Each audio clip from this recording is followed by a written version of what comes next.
What's up, guys? Welcome to your Bitcoin update. We're also going to take a look at the Dow Jones and the DXY. I'm going to run through this video really quick just to give you an idea of what we could be looking for this weekend. At the end, we'll break it down into the daily and the 4-hour time frame, but we will look at the macro real quick first. Again, I will try to make this as quick as possible. Make sure you smash those thumbs up. Make sure you subscribe to the channel if you haven't already. Tick those notification bells to get you notified when I post new videos. Also, make sure you leave your comments. Let me know your ideas on the market. I'm curious to see where everybody else is at on this, the viewers of this channel. Anyways, let's get into it. So the Dow, as of the making of the video, is down 4 points. S&P is down 1. NASDAQ is down 23.75. Let's look at the Dow Jones. So as you guys know, we've been calling this to the T perfectly. And I do think we have more downside to go. But again, it's Friday. Could we see a little pump in the futures markets on the Dow Jones? It's possible, but I wouldn't count on it. Usually they like to pump on Fridays, but something to keep an eye on. If we close the daily below, remember the 31,417 is the center of this channel. It's the midsection of the channel. It closed above this or below this. I think today's close. If it's below that, I think it's going to be very ugly for Bitcoin this weekend. If it closes above, Bitcoin has a chance to have a little rally this weekend. But all in all, let's take a look at the DXY. You guys know last week we called this perfectly where it was going to bounce right before it did, and it actually nailed right on the target and went up. You know, I'm looking for around the 1012. A break of this 1012, and it's going to be a huge breakout, which will probably mean the markets are crashing hard. This could take a few weeks, could take a few months, but I do believe we are going to get up to this range. As you guys know, my macro picture of the DXY has been bullish for well over a year. About 2 years, I've been bullish on the DXY. And if you look at this falling wedge pattern, we broke out over here in 2015. The Dow or DXY has been bullish ever since then. My next big target after that 112 is around 122. And then 178 to 180 range after that. I do believe this is what's coming, guys. It could take a year, could take 2 years to get up to those highs. Nevertheless, I do think that's where we're headed. Let's take a look at something real quick I wanted to point out in the monthly. So on the monthly right here, if you look at these higher highs in the price action or higher lows in the price action, we had lower lows here, looking like hidden bullish divergence, right? Just to make another low. That's all it did, is fell down, made another low. But if you looked at it here before that all happened, it looked bullish, right? And then broke down. Now let's look at where we're at now. Bring this up, go from this low to this low, higher lows in the price action, lower lows in the RSI. Looks bullish. Guys, it's not. As you can see, we are back below the trend line on the monthly.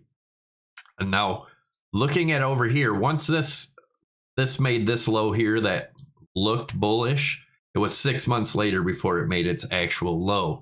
So if that was to do the same thing here, it would be, the low would be around December. But you guys, if you watch these videos, you know I'm looking for a false bottom towards the end of this year, get a rally into next year, and then the true low be the following year, which is next year. So let's take a look at these targets here on the monthly, right? So the monthly, where's our resistance on the monthly? Our monthly resistance right now is about 20,004 to 20,500, which is the bottom of this channel, which we have broken out of.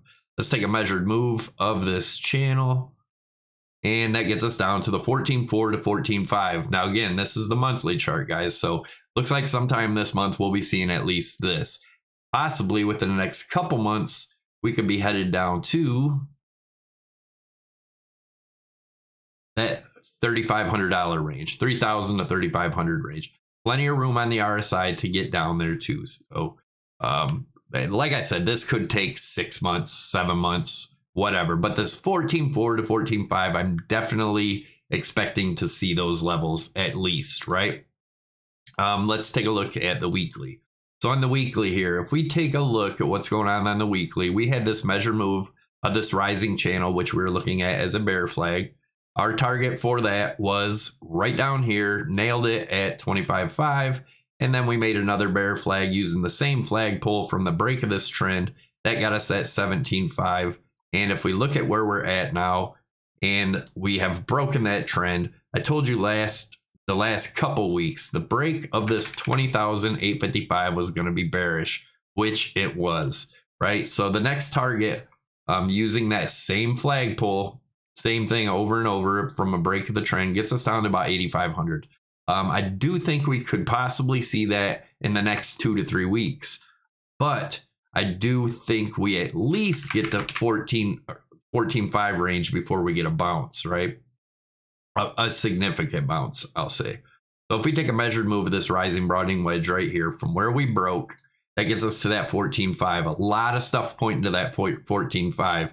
And if this breaks, my next level is about 85. And then when that breaks, look at about, 3,800. Now, what I think is this will probably be sometime in November or so. No, maybe December, but sometime towards the end of the year when we hit this one, then we're going to get our rally. And that rally will look huge to people to go up and maybe retest that 14.5 range. Whoops. How big of a rally would that be? Let's take a look from our price range. Let's say it's at 85 to back up to retest this. That's going to be almost at 80% rally. So even let's say this was the bottom here, right? You buy it and you just, trail it with stop losses. And if that was the bottom, you may have got lucky and it goes up to new all-time highs, which I don't believe, but anything's possible, right? So that could be a good area to buy right in this area.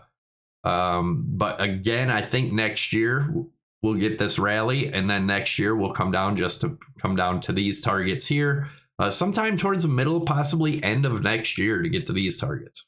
All right, before we go into the daily and the 4 hour, make sure you guys check out PrimeXBT if you are interested in trading. Links down below. You can use my promo code Savvy50. That'll get you up to a $7,000 bonus. Savvy25 will get you 25% off your trading fees. You can trade traditional markets, oil, gold, silver, everything, all from this exchange, along with Forex, crypto. Definitely check them out. By far, my favorite exchange because they don't trade against you. You don't see the scam wicks. Yeah, check them out. All right, let's take a look at, I do have a tutorial on that too. I have it posted at the end of the video. You can watch for it. All right, let's take a look. The daily. So it's a daily. You guys know I've been watching this from the trend break here down to the bottom as a flagpole. That gets us our target of around 75 to 8,500. Still looking for that. Like I showed you over there, the measured move of this channel got us this low here. Let me get the RSI out of there. This low here, right? Everyone swore that was the low, just like they swore this was the low. Once it bounced here, everybody thought 33 was going to hold. Boom, blew right through it. Came down to our target right here. Then everybody thought the 25.5 was going to be a low. Never below 20,000 again. Never, ever. And we blew right through the 25 all the way down to 17.5, which just happened to be our target we were calling for weeks at that time. Now, same thing. Everybody's calling this the bottom. 17.5, never below that. I do believe if we get to this range, we will blow right through it, heading to that 14.5 level, right? Another thing you'll notice, every time we broke these, we broke this one here, never came back up to retest it. We broke this one here, and we were talking about this at that time, guys. Never came back up to test it. If we break through here, we'll probably not come back up to test it. And before heading down to at least that 14.5 range. Let's look at the 4 hour chart now. 4 hour chart. Now, this is where we're at right now. I'm going to take the RSI off here so we have room to really look at what's going on. So, as you guys know, my next target down here is about 18.7 if that breaks, 18.1 if that breaks, 17.4. But what are the bullish targets? If we look at what's going on right here, guys, unless we break, if we break the 20,500 here, we could be looking for that same thing I was talking about a few days ago, 21.4 to 21.5 range. And that is now lining up with a measured move. Let me get this out of here. From right here, if we go from the low on the triangle all the way up to the top of the triangle, let's say we break that 20,500 range. And the reason I'm saying 20,500 because that 55 EMA is here. So if we break that, get support on it, then The bullish case is 21.4. Now in the bearish case, if we break this bottom trend line, which right now is around 20 or 19,600. So if we break that, we could be headed down towards 18.4 range, right? And we could also take a look at the break of the trend up here, bring that down. If we break this bottom trend line, that also gets us around the 18.1. So what are these targets here and why do I have them here? Right down here, right? So anything below 20,500, we remain bearish here. Get above 20,500, then we could be looking bullish. All right, now let's take a look at why these targets are here. So the first one being measured move of this rising channel. We broke that. We got 21.1, right? So now we're still playing around this area. My next target after that was from the blue trend line break up here. Right here, we broke it. We come down to the breakdown point of the flag, looking at this as a bear flag. That gets us to 18.7. Now, if that 18.7 breaks, we go from the yellow trend line break, which is up here. We bring that to the bottom. That would be around 18.1. So if we break, first off, we have to break the 19.5, 19.6 level. If we break that, we're looking for 18.7. May get a bounce there. Keep an eye on these levels. If it breaks below that, the next bounce level, 18.1. And then we take this one here from the break of the white trend line, which was right here. Bring it up. Look at this as the flagpole, this being the bear flag. Bring it down. That's why these levels are here. And that, look at that. That gets us back down to the 17.5 level. But remember, does not have to bounce there. So again, watch for 20,500 range. We break that. We could be headed up towards that 21.5 range. Now it could just get a wick up here to possibly the 20,700, 20,800 range just to break this high, get a bear trap, and come on down in. It is the weekend. Crazy things can happen, guys. Be careful. But that's what I'm watching for. I hope you enjoyed the video. Make sure you smash the likes, leave your comments down below, subscribe if you haven't already, and check out these videos up top. I'm out of here, guys.